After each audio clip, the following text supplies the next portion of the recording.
Well, I screw you up if I stand up. I'm way too ADD to sit.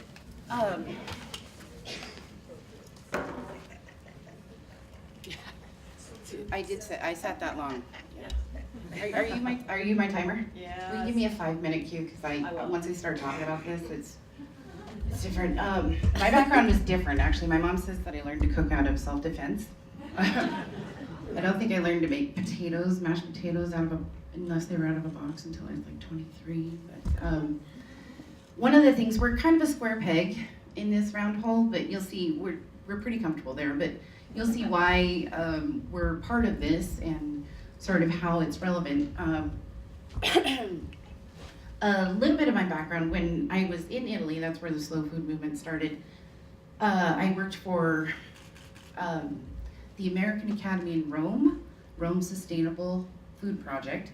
And the whole premise behind that was taking an institution,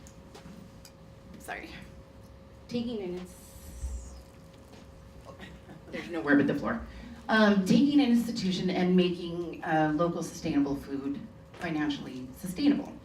So that was started by Lydia Bastianich, sometimes people know Joe, and then finished with Alice Waters, sometimes people know Shakinese. So she sent us over there, and that was 2006, that was 10 years ago. And I think by the time I left, they were proud to get it to $9 a person. So you guys have done just amazing work. I just wanted to say thank you. Passages, let me tell you a little bit about the program. When I first started, I tell people the only emotions that are allowed in the kitchen are laughter and anger. So when I first started, there was a lot of, and we still get this, like, you know, thank you for what you do, and your work is so amazing. But really, I just wanted to teach cooking. And economically, it makes sense to produce, you know, citizens that are contributing versus that aren't. But mainly, I just wanted to teach cooking. So yeah, go ahead. Sorry, I'm used to having a clicker. It's the ADD. One more. Okay. The whole premise behind this was to take women that come from pretty deep within the system, give them 3 ways to combat recidivism. Recidivism means that they commit a new felony. Nationally, after 3 years, it's 40%. In Montana, because we're so community corrections based, it's 28. My program right now has 9%. Wow.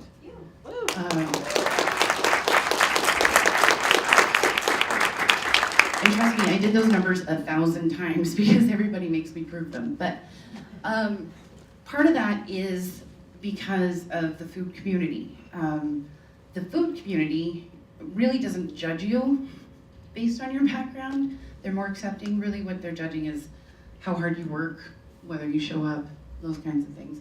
So it's ideal for this kind of program because the Billings community has been super accepting. We work with chefs actually all over the region because we went up to Red Lodge and worked with Eric Traeger. So just really welcoming. They work with my girls a lot. But like I said, it combats 3 factors in recidivism. One is job skill. The other is gradual community introduction, and I'll talk about that in a second.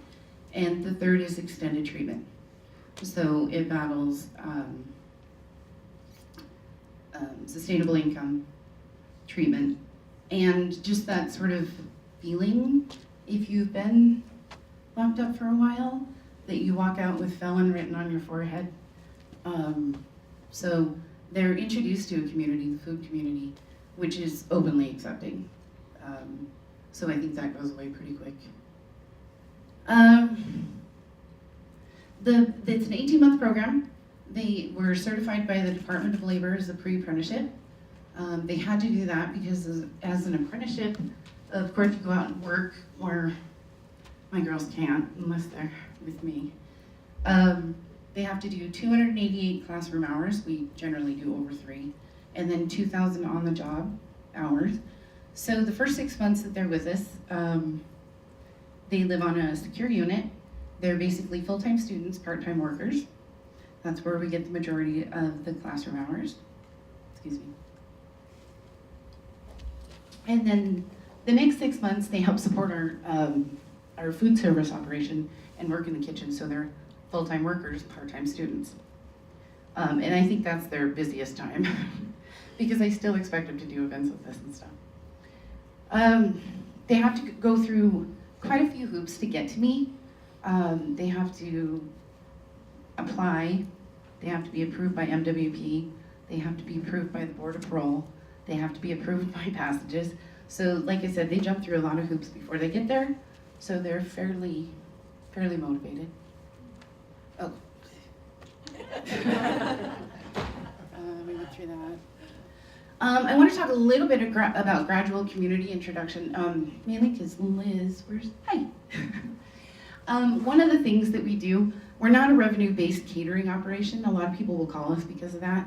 What we do is we'll do one event a quarter to practice, because there's no way for me to really simulate the line in our program. The program I based, it's pretty much set up like the CIA, where I went to school.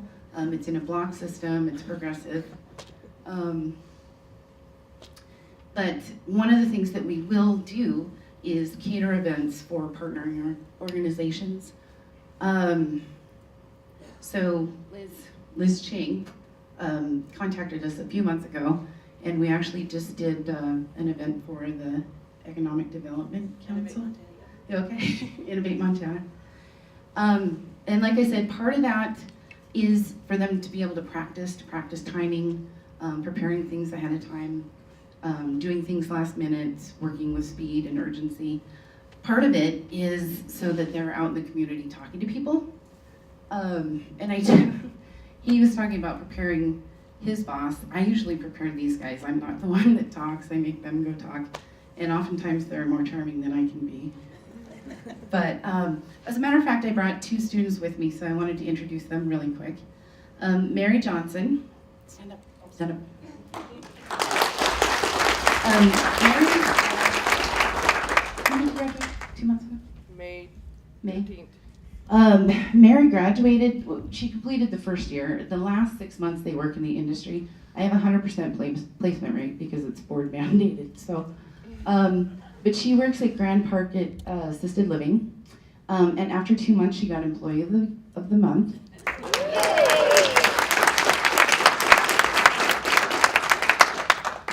One of the things, if we have our time, one of the things that she said even on the way over here is, I love going to work every day. So, I mean, that, that just gives you so much to look forward for. My next student is Tara Lipnichka. I'm not going to ask you to spell that. Tara graduates in November, so she's what we consider a junior. She's the full-time worker, part-time student. And she'll attest to the fact that when you're working 50 hours a week, and I expect you to do 15 or 20 hours for me, it gets pretty rough. One of the other things is they're not only assessed on how they do in school, they're assessed on what they do while they're in the building. Okay. And I always tell people, if my boss followed me home, I'd be fired. So it is a very difficult program for them because they not only have to excel, in their schoolwork, but with, getting along with others, right behavior, all the therapy stuff. This is part of the treatment. They live on the, Passages has 3 different floors, 3 different programs, 2 are secure. The treatment program is secure. This is part of one of our community involvement. We'll have chefs come in and teach classes, or we'll go to their restaurants and they'll teach classes.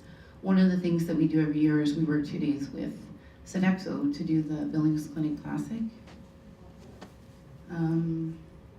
Some of the places that my girls work, all over.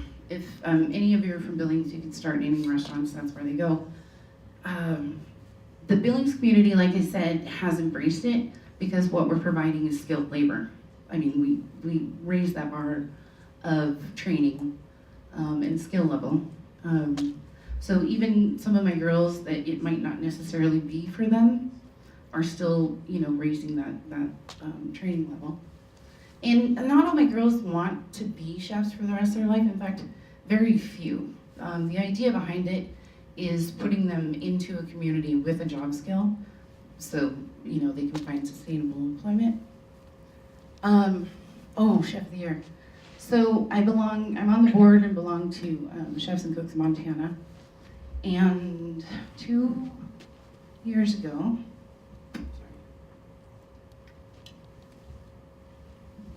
I think I'm shaking more from ADD, not nerves. 2 years ago, my peers voted me as Chef of the Year, 2015, I think. I am really humble about it. It's not self-effacing because very few of them have actually seen me cook. What they've seen is my girls showing up and doing events at the food bank. They've seen their work ethic, their professionalism, their attention to detail. So honestly, as far as I'm concerned, they help win it too. But one of the rewards for that is the next year's banquet, you're the one that cooks. So, yeah, who wanted to die that week? So obviously I couldn't have, 100 chefs come down to Passages, especially with wine. We have nowhere to put them. Also, that would be illegal. So my friend Marlo over at Walker's, she and Bill Honecker offered their house. So they closed down one night, and we prepped a 7-course meal for 100 chefs, which was really intimidating. Wow. Yeah. Every single dish that we did, one of those guys was in the back of my head, and I knew what they would say. But they did such an outstanding job. Really, really influential chefs: Mike Callahan, Dirk Frankel, Eric Traeger, Jeremy Engbertson, all told these girls that's the best dinner they've had in 10 years.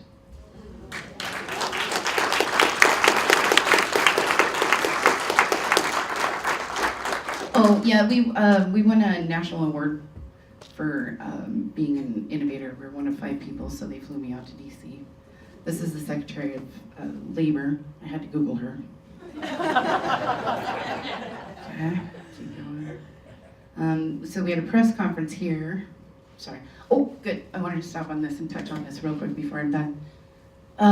We had a press conference here, and there's this guy named Mike Cooney. Yeah.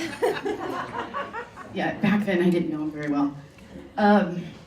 He came up in the press conference and he's like, God, it would be really great to get you guys up to Helena to do this reception for the legislators. And we just started laughing because it takes me 30 days to get clearance to go to Albertsons.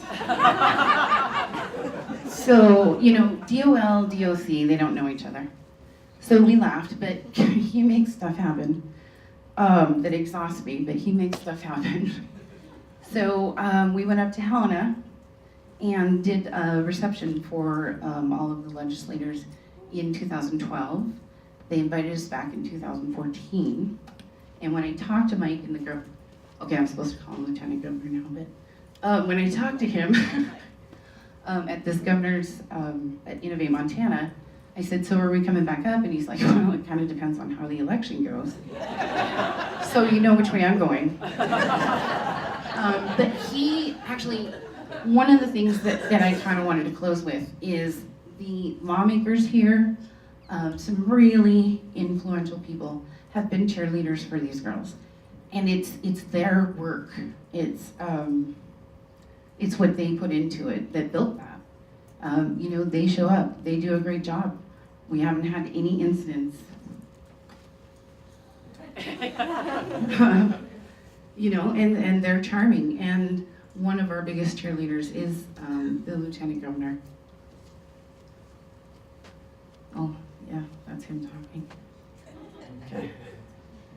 Lastly, we have a quarter-acre garden at Passages. It's not a production garden. I call it a discovery garden. I tell them they can grow anything they want as long as it's legal. So we have quite a few things that don't necessarily grow here in Montana, but a lot of them have never put their hands in the dirt. So that's one of our, Sally Sebihar works with me. This year she's sort of taken over, having the girls out there. I think that's one of their biggest growth times is sitting out there in the dirt. let's see, I think that's it. Yep. Great. Okay, that's us. Thank you.